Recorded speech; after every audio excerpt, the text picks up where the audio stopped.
Hi, everybody. It's Debbie Mirza, the author of The Covert Passive Aggressive Narcissist. And today I want to give you a simple tool that is really helpful for those times where you experience trauma. Whether that's through a text message, an email, a phone call, a voice message, we can be healing and doing really well on this journey, and then all of a sudden something can happen that just completely throws us. The narcissist in our life will, like I said, leave us a message or send us an email, and you can just physically feel the trauma entering your body, and it just sends you.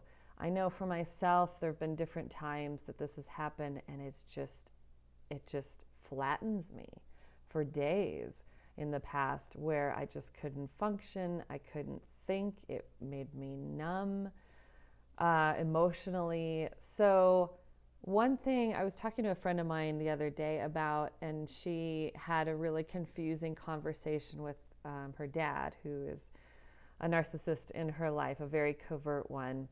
And it just threw her. And you know how that is, where you just can't think straight, and your emotions are just so high that you don't know what to do with it all. So in the confusion, a really simple thing that just helps remind you of truth is to say to yourself, that wasn't love, and I deserve love. I don't know if you can feel that. There are certain words that are so powerful, that are just reminders to our heart, reminders to our soul of truth. And sometimes when we can't figure out, okay, what about that, was cruel, because they're so covert, and it seemed like an okay conversation, but I leave just feeling terrible, or it may be just a blatantly abusive email that you receive that's just incredibly verbally and emotionally abusive. So whether it's really subtle or really blatant, it affects you greatly, and it's really helpful when you're spinning out of control to have something to grab onto. And I've found those words are great reminders, just to say to yourself, that wasn't love, and I deserve love. That wasn't love, and I deserve love. This treatment of me is not love, and I deserve love. Words are incredibly powerful. I don't know if you've heard of, there was a scientist, this just came to me, and I wish I would have had this information with me. Maybe his name will come to me, but what he did was he took water crystals. He would freeze water, and as the water was thawing, they would turn to crystals. And he had this microscopic camera that he took pictures of these crystals. Maybe I will, you know what I'll do? I'll put a link below. I'll find who this is and a link to some article or video or something about it. Okay, there we go.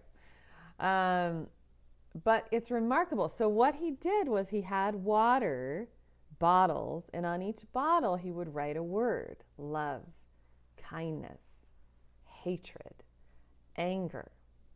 And depending on the word that was on the bottle, the crystal formation changed.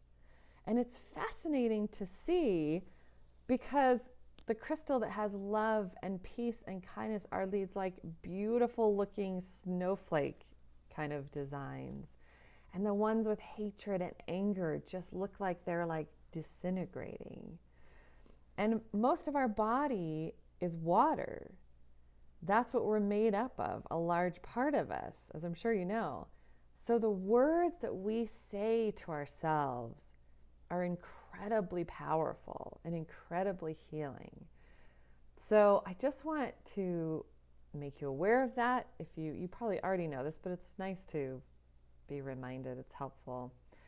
So just remember, for the next time that you are bombarded by your narcissist or treated in a way that feels horrific, just say to yourself, that was not love, and I am worthy of love.